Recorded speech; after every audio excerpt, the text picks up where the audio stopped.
Okay. Call this meeting to order. You want to do roll call? Clayton? Senator Crago, Here. Senator Love, Here. Senator McEwen, Here. Senator Pearson, Here. Representative Banks, Here. Representative Davis, Excused. Representative Fornstrom, Excused. Representative Johnson, DC. Duncan. Oh, excused. Representative Ottman, Present. Representative Provenza, Excused.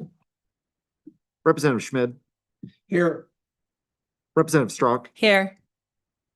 Co-chairman Senator Ide, Here. Co-chairman Winter. Excused. We just got done on the House side, so that's why House members are trickling in, but they'll be here. Doesn't matter if we do.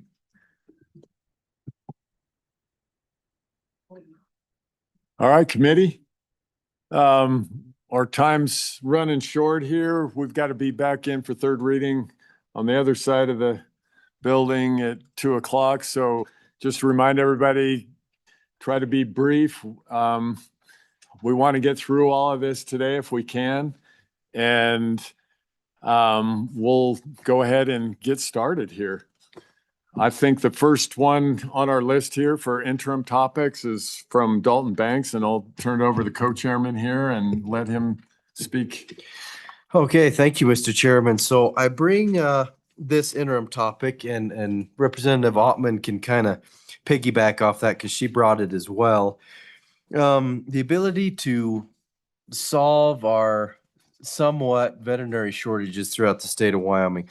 So if you look here, what we want to do is there was a bill, House Bill 166 from 2009, which would allow people who are not as a certified vet to be able to preg check your cattle.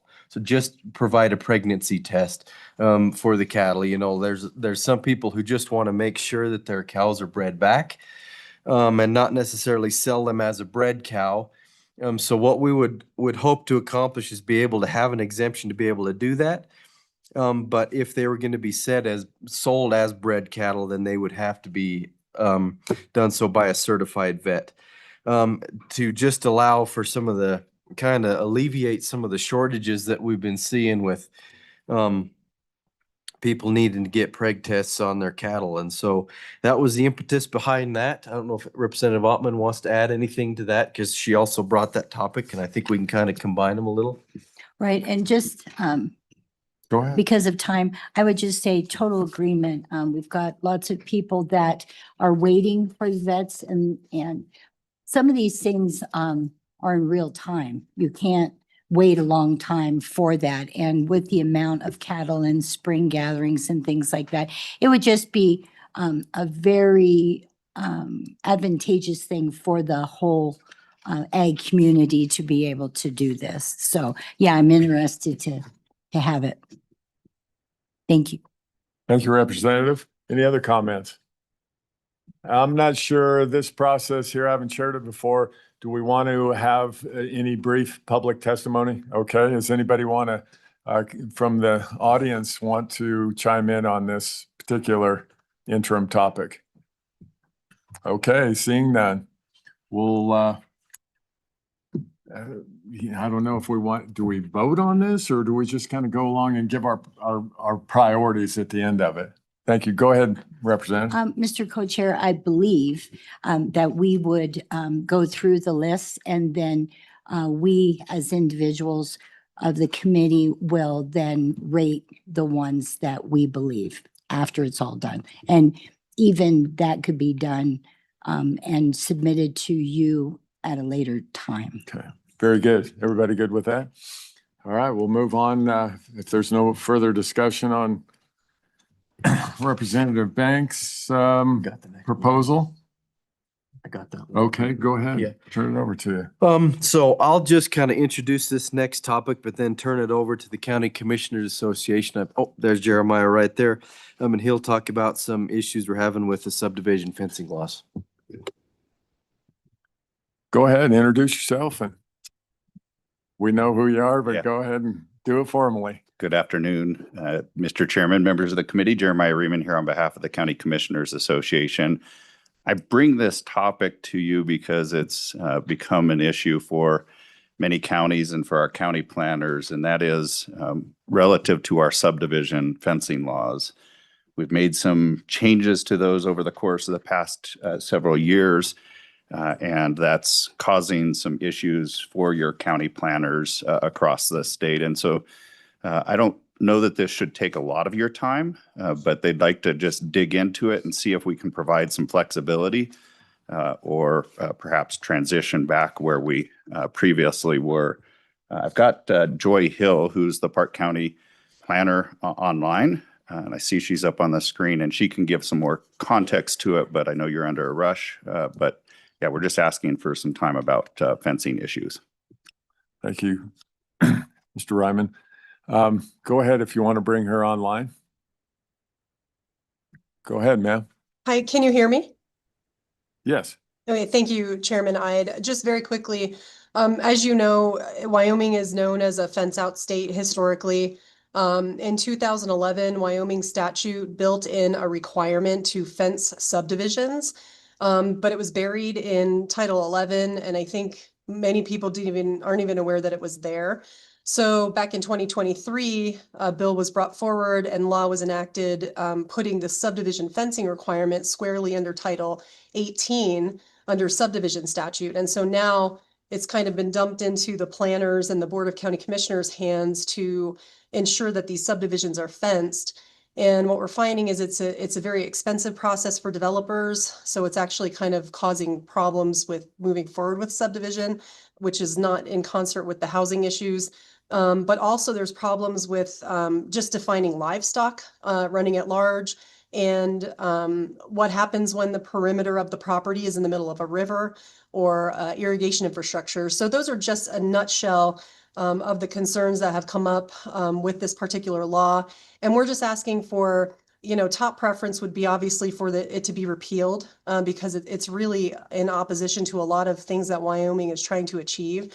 But second, if it weren't to be repealed, maybe just give the boards the flexibility to exempt certain subdivisions from having to fence, like smaller subdivisions maybe. And otherwise, the least preferred, but would certainly be something we could discuss, would be to just clarify terms and requirements, because a lot of things are just ill-defined, and that's part of the problem with how we're supposed to execute this. Thank you. Thank you. Questions from the committee? I'll just ask one real quick one. So repealing the 2023 law, I remember when we passed that on the developers. And is that the one you're referencing there? Yeah, it affected 185319 was created. We would ask obviously for that to be removed. And then 185306A X little I, so 13 was amended, and that put the fencing requirements under the subdivisions there. Thank you. Sure. Any other questions? All right, thank you, Mr. Ryman. Okay, committee. I guess any discussion on that particular item? We'll move on to the next one on our agenda here. Representative Davis, you have a topic you want to discuss, Conservation District Supervisor Contracting. Yeah, thank you, Mr. Chairman.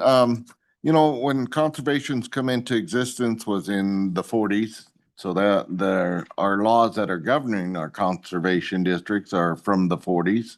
So I think it'd be time to revisit them and bring them up to maybe the 21st century. And they should be able to operate similar to the way we authorize our special districts to operate, So I think it's time to look at this and give them an update. Thank you. Questions for Representative? Go ahead, Senator Craig. Thank you, Mr. Chairman. Just a question for my seatmate here. Did we also put this in as a proposed interim topic in Corps? Just because it's a political subdivision, typically it would end up over there. Just a question on that. Mr. Chairman, Representative Davis, go ahead. Senator, I am not sure. I think I think that's a good point you brought up, so we're not overlapping if that's where if it belongs. Because we can, go ahead, Senator Craig. Mr. Chairman, I mean, I'm happy to take it up in this committee. It doesn't bother me. It's a topic that's interesting to me as well. I just am curious about whether or not when it gets to management council, what they might do with it or where they might send it just because of topic speciality. So thank you, Mr. Chairman. Sure. Go ahead, Representative. Yeah, Mr. Chairman, if you look down below there, it's the same topic that was submitted by a Senate also to the ag. So that, I think it'd be a good place for it to be, would be an ag. Thank you. Are you referring to the other one right below this from Senator Hicks? Okay. Yeah, go ahead, Representative. Thanks. Yeah, thank you. So just clarification, are you wanting to kind of do an overall review of the conservation district statutes and just kind of see what updates are needed, or is there more of a specific goal that you'd like to receive as far as the conservation district statutes or updates or anything like that? Thank you, Mr. Chairman. Representative, this was something that was brought up at convention last year. I didn't attend the convention. So I think with input from the conservation districts and things like that, looks like we have one stepping up in the audience that that would be what their concerns are.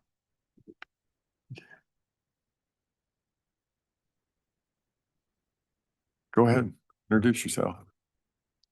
Good afternoon, Holly Kennedy with Wyoming Association of Conservation Districts, and appreciate Representative Davis and Senator Hicks putting in these topics for your consideration.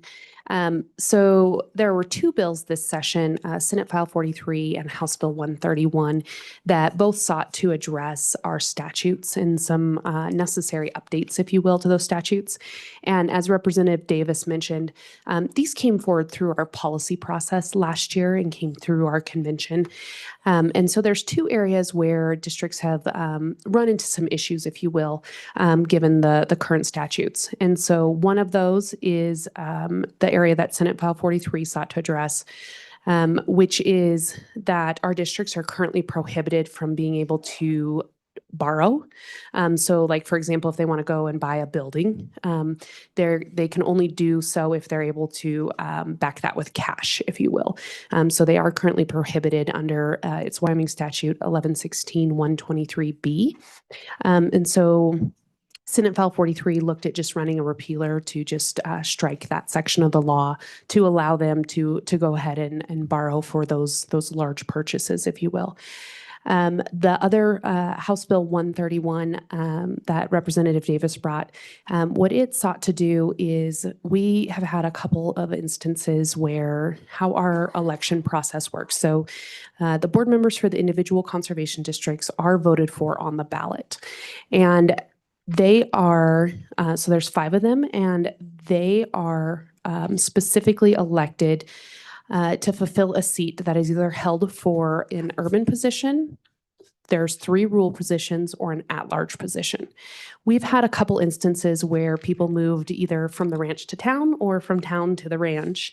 And because they changed where they were physically residing, they still resided within the district, but because they moved out of that municipality or to that municipality, they had to give up their seat. And so what 131 was seeking to do was just say that you are elected to represent your area when you're first elected. But if you move, as long as you're still within the bounds of that conservation district, you can fulfill the rest of your term. And then you would have to run for the correct locality. So those are 2 things that, again, came forward through our policy process because we've had a couple instances where districts were just a little hamstrung, if you will, on those issues. And so we would ask and support just looking at those 2 parts of our statute and just seeing if we can make just some minor changes there. Thank you, Ms. Kennedy. Questions for Ms. Kennedy?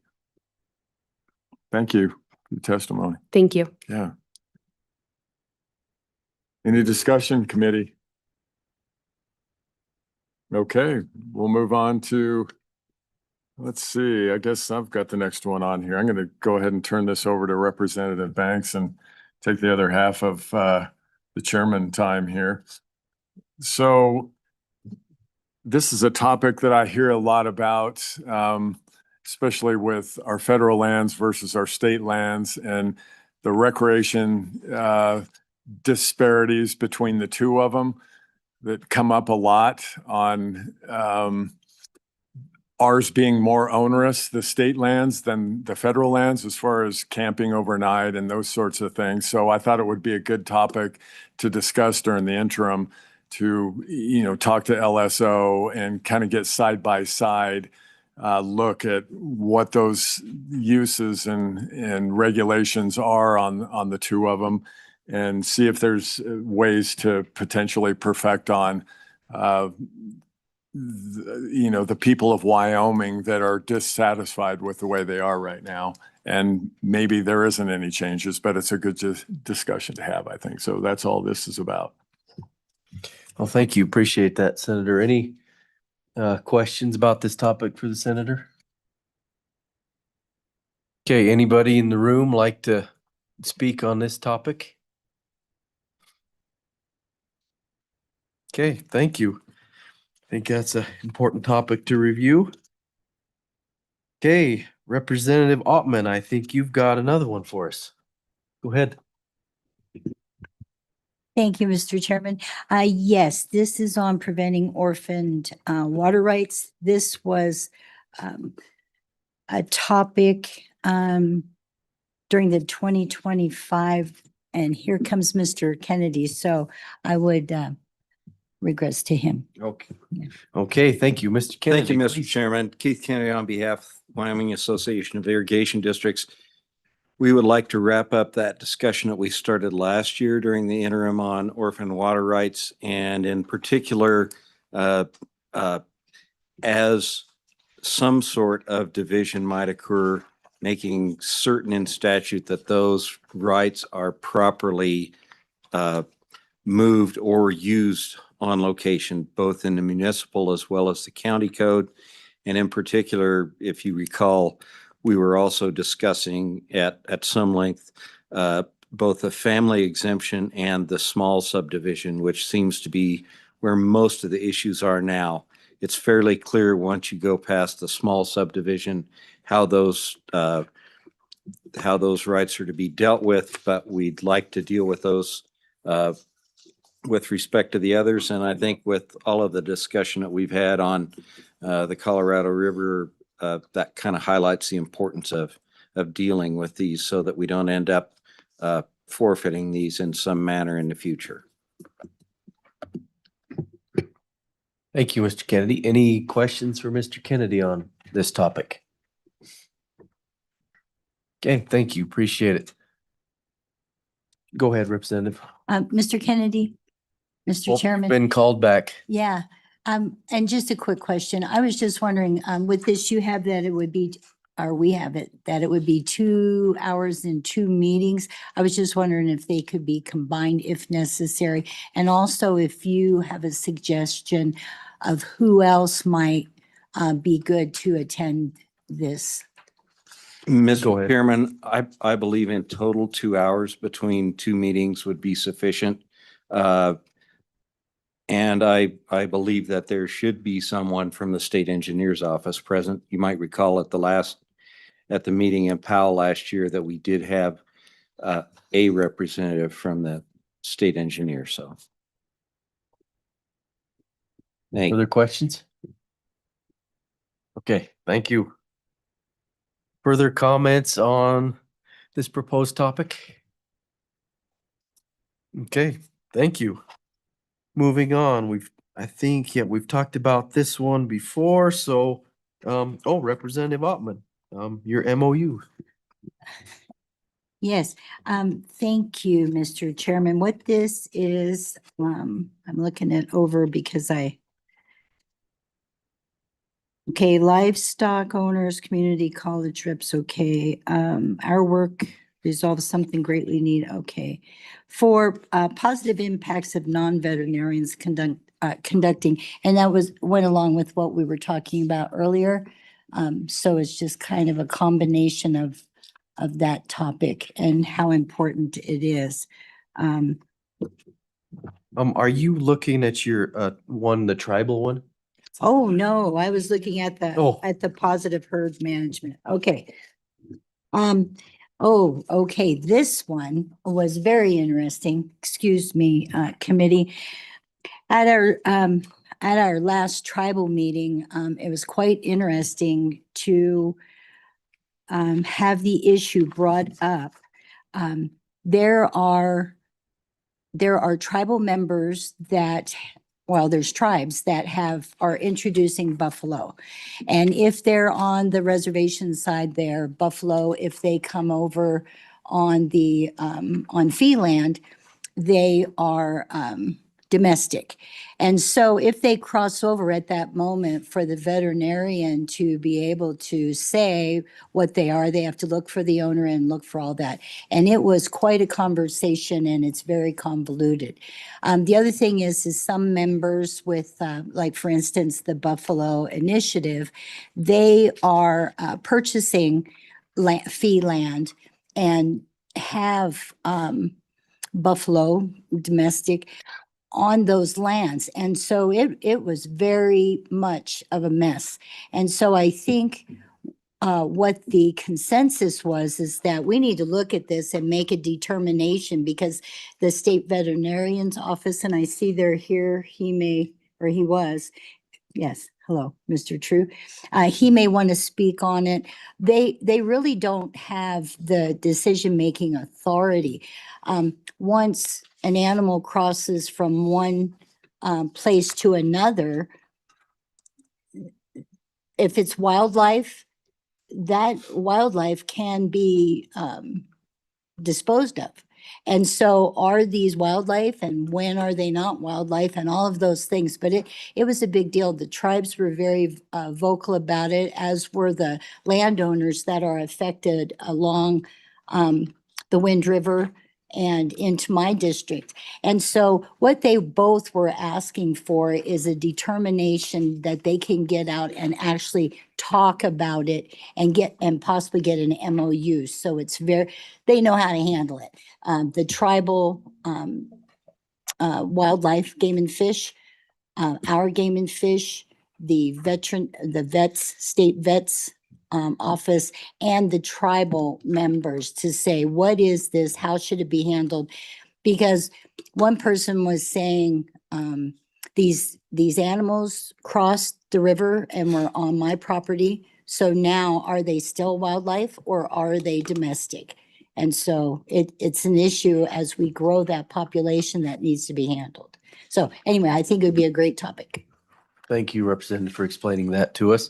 Questions for Representative Ottman or? Oh, Yeah, I like this topic as well. It's not in my district, but I've had a few people over in your area call me, and it's kind of a hot potato on the buffalo and the reservation and fee land and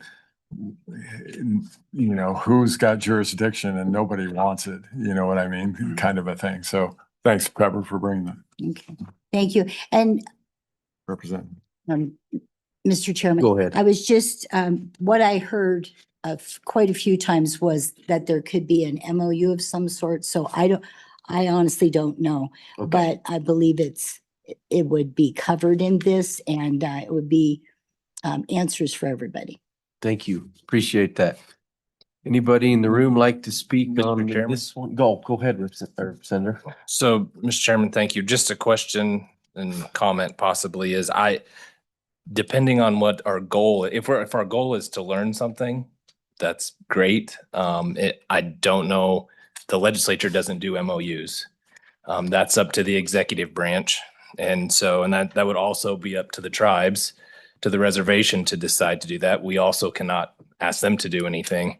So before we spend a bunch of time thinking about legislation, I think we probably better the chairman probably better dig into that a little bit and see what our goal, if our goal is just to learn, that's great. I'm all about us taking the opportunity to learn, but if we think we're going in it to do some sort of legislation, I think we better do some background before we hit some even before we put it on the topic list, because I don't want us to spend a bunch of time with the idea of legislation and then not be able to do anything. But if it's for educational purposes, great. Just a couple comments. Thank you, Mr. Chairman. Thank you. Appreciate that. Oh, go ahead, Representative. If I might, Mr. Chairman and Senator, what I would suggest for the committee is to go back to the last tribal meeting in October, and you can see all of that conversation. It is both the tribes and the landowners and the other governmental entities wanted an opportunity to come together for information to discuss this, to see what would be a better way to go. It's not to make law or to do that, but to have a venue for what would work for all involved. So it is for information. Thank you, Representative. Buddy, good on that one? Everybody in the, anybody in the room want to speak on behalf of this one? Okay, thank you. I think Senator Crago's suggestion of the chairman kind of discussing things with that, I think is a good one. We might get together with you, Representative, and maybe Director True and kind of visit about options, what we can do with that. Okay, the next one, Senator Pearson. Thank you, Mr. Chairman. My proposed topic is to revisit the fence out laws for livestock. Or the fence out rules. What I'm hoping that can be done is maybe putting a little bit of teeth into these fence out rules for livestock owners that are multiple, well, their livestock is multiple offenders, and it doesn't matter what kind of a good fence you have. When a cow decides it's gonna jump the fence every day and you have to repair it every day, or you have to run livestock off of your land every day. So essentially, some of these landowners are managing other people's livestock because we are a fence out state. And so, and when sheriff's offices are contacted, they're saying that there is nothing in statute that says that the sheriff's office can do anything about it. And so I just want to maybe discuss putting some teeth in the fence out rules as far as maybe if there's a certain number of offenses or where the sheriff's office can actually come out and do something, because landowners shouldn't have to manage other people's livestock. Thank you. Thank you, Senator. Any questions and or comments on this topic from the committee? Representative Strock? Thank you, Chairman. I think we need to be very careful with this one. And you have sheep also, and we're a fence in. So if we want to change something, maybe we should change that, because I have to fence in and fence out. And so I think we need to be super careful. I mean, there's times you cannot control those animals and you work at it. And I don't know if we want the sheriff coming at us, and sheep sometimes are awfully hard to keep in, and they will find lots of different holes. And it's a scary road to go down in my thoughts here, unless we want to fix that with sheep too or something and work on that bill. But Go ahead. Yeah, thank you, Mr. Chairman. Yeah, it's good discussion here because there's different kinds of livestock, different kind of rules for whichever kind it is. And, I don't know. I think some people think that law needs fixed, and some people maybe think that it's status quo is good. So it's probably a good discussion topic, but I guess, yeah, we can discuss it. And if we all think that there's maybe a revisions in the law that could help everybody, then maybe we take a look at it. Thank you, Mr. Chairman. Thank you, Co-Chairman. Further discussion and/or questions about this topic from the committee? Okay, public comment on this topic? Anybody in the room? Okay. Next one. Again, Senator Pearson. Thank you, Mr. Chairman. So on this one, back in 2021, there was a bill, HB 229, that basically said that livestock owners are able to identify their livestock however they want. And currently, there's been some new federal rules that have come in as far as tagging and everything else, and our vets feel all tied up in this. I think that we need to revisit this. We need to make sure that metal tags are available to producers who don't want to go to the new program. Even if there's something in statute that says, if you're intending to sell your livestock out of state, you can have the vet come back and put those tags in if that's the way it has to go. But currently in the state of Wyoming, you're allowed to identify your livestock the way that you want. And the very fact that a lot of vets will not come out and bangs vaccinate your heifers or well, basically bangs vaccinate your heifers without putting this new technology into these animals is wrong. And eventually the producers are going to have to pay for that. So anyway, that's where I'm kind of going with this topic. Thank you, Senator. So if I understand, we kind of just want to get an update of where we're at as far as identification laws and different things like that. I want to, yeah, I would like to get an update, but I would also like something that says that our livestock producers are able, as per this bill, HB 229, to identify their livestock the way that they want. And if they want the metal tags, they can use the metal tags. And our veterinarians shouldn't be threatened if they bangs vaccinate cattle, you know, and they have to use this new federal mandate. I mean, I can see if animals are transported across the state line and there is no MOU, whatever, livestock producers can call the vet back and put whatever tags the other state needs to have in them, you know, but we shouldn't be mandating this on our producers in this state. Thank you. Questions and or comments on this topic? Questions for the good senator? Okay, anybody in the room speak on this topic?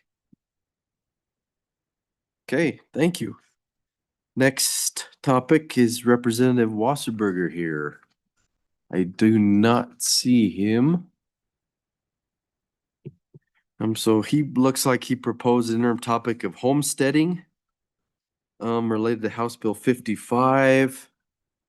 Proposal is to learn and research the capability of having some state land being used to allow for homesteading opportunities in the state of Wyoming. I don't know what the pleasure of the committee, but I don't think I'm willing to go into that and dig into that very much. I don't want to put the committee in that position either. And if there's any other thoughts by the committee, go ahead, please. Oh, go ahead. Yeah, thank you, Mr. Chairman. Yeah, I think, this is a hard one to wade into. I mean, FLIPMA on federal lands pretty much abolished any of that on federal lands back in 1976.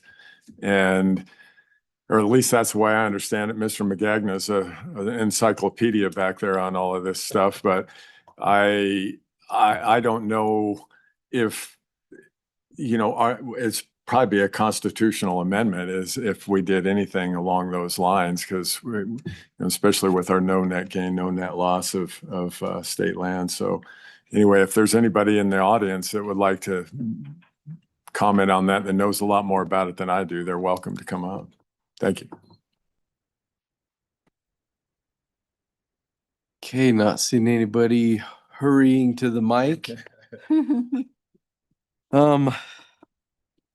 Okay, so was there any other things that we needed to kind of discuss as topics or things that aren't on this list? I think this kind of gives us a good list. Mr. Chairman, do we kind of want to go through our top priorities together, or should we have everybody write their top priorities and turn them in and then we go over them, or?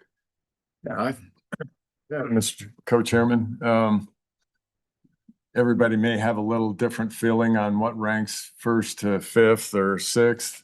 And I'd say have everybody write them down, turn them in to me. I'll get them to our secretary or just turn them into him. That way you don't have to count on me being the messenger because I'm not very good. And we'll sort of sort through those with the co-chairman and try to rank them best we can on what everybody turns in. Does that sound all right? Go ahead. Go ahead, Representative Ottman. Thank you, Mr. Chairman. Just a question. How many meetings are we gonna have? Are we gonna have 3 2 days, 3 1 days, 1 3 day? I'm gonna take that. So what we've kind of discussed is having, for now, 2 2-day meetings. And depending on kind of what we come up with as far as workload and stuff, we do have the option to add a third one in there if we do want. But I guess we can kind of see the feelings of the committee of what our preference is, but I think that that was kind of our preference and our thinking was to do 2 2-day meetings. Representative Strauss. Thank you, Chairman. On this subject, as long as they're in Casper, you can do as many as you want. I'm okay with that. But I was just wondering on the water rights, I missed the select water. Was there anything that we are already discussing there? With the Colorado River, a lot of it's been there also. So I was just curious, is this something that we're already taking care of in that committee? Yeah, so as far as my discussion and my remembrance on that, we're talking about, lots of the Colorado River and things involved in that. As far as the ORF and water rights, I don't remember that coming up. Representative Fortune, do you remember that coming up at all? So I think it's good if we go into the orphan water rights in this committee.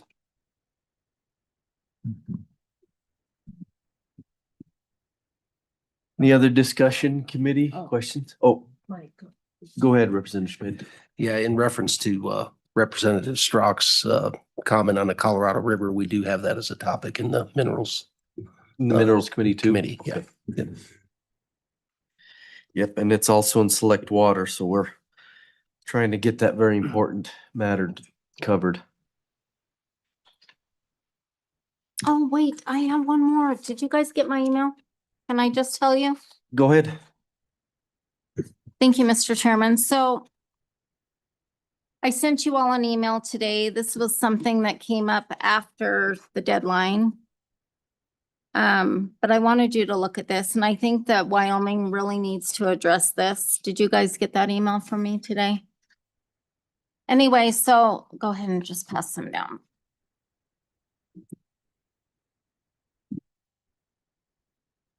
So this came up after the deadline. And this is starting to happen in other states. And basically, there are some other states that are proposing doing this, and I just think that we need to address this in the state of Wyoming. So basically, some other states are considering using biosolids, which is basically human waste for fertilizer on ag lands. And it's starting to happen. And so there are a few states that are trying to prohibit this now so that it doesn't happen. But anyway, so I sent an email to ask our chairman if they would consider talking about this topic in interim, just so that we can get ahead of this, saying that we in Wyoming are not going to allow this to happen. So thank you, Mr. Chairman. Thank you, Senator. Just looking over this here. Anybody have any questions for the good senator about this topic? We'll kind of read over it a little bit, and I think we can, good co-chairman and I think can kind of discuss where we want to go and if we want to include that. Go ahead, Representative. Thank you, Chairman. I'll just share this. We were approached about it and they put it on some of our alfalfa fields and my alfalfa fields were amazing. And come on, it's from, from the city there in town in Douglas. And they actually look at all the pH levels. They come and test your soil. And I could see where you wouldn't want food, but it hasn't done anything. They make sure there's stuff, they test it, they test your soil. They put it down deep into the ground. And yeah, so I just want to have that comment. There was nothing terrible has happened to us. Just the comment. Thank you. Thank you. Appreciate that comment. Committee, anything else? Anything else that we need to discuss as far as interim topics and? I might ask a quick question. Yeah, go ahead. Yeah, Mr. Chairman, thank you. Does anybody have a preference of 2 or 3 meetings? I guess we'll kind of sift through here and see what our load looks like. Sometimes 3 is good because that's where we finally formally do our joint ag, get our bills out. And the first 2 are more discussion, but I'd like to hear from everybody here if you want to try to have 3 or just hold it to 2. That will be dictated by what we do here today, obviously, if we don't have a whole lot of subjects to deal with. But I don't want to run short and not get something good out of here. Go ahead. Thank you, Mr. Co-Chairman, Mr. Chairman. I think the 3 days is good, just for the reason that you said there. That gives us the ability to put the final touch on any legislation going forward, And as far as the meeting dates, I think they should be once again across the state wherever we can get them. I think that helps be closest to the people there. So in favor of 3 and lots of miles in between. Thank you. Go ahead. Thank you, Mr. Chairman. That was brought up to me earlier while we were waiting on the House to get their work done here this morning to potentially have a meeting in Farson, Wyoming, across the street from the ice cream parlor. But so we got to schedule those places. The closest place we could have that is Rock Springs, which is about 36 miles away, which is not real bad, but it'd be kind of fun to give Farson a little ice cream business over there. Anyway, just thought I'd throw that out. Were there thoughts on that, Representative Ottman? Suggestion, with the tribal and the wildlife and domestic and that, I believe that it would be good to have the meeting in Riverton. Because you would get, it's center of the state, so that'd be easy for people to come, but also you would get the input from the entities that really know what the issue is. Do you have ice cream? Okay. Well, I can get ice cream. Mr. Chairman, I believe we have a state building up there now in Riverton too. Riverton came to my mind too, kind of a centralized location. Senator Pearson. Thank you, Mr. Chairman. I was speaking to Chairman Ide this morning, so if there's any way that we can do Mondays and Tuesdays, or Thursdays and Fridays are not good for me after August 15th, so. Thank you. Try to accommodate that, Senator. Mr. Chairman, and I left out the part, it sounds like Farson does have some pretty good facilities there that could accommodate a meeting, but I just wanted to throw that last part out. Sure.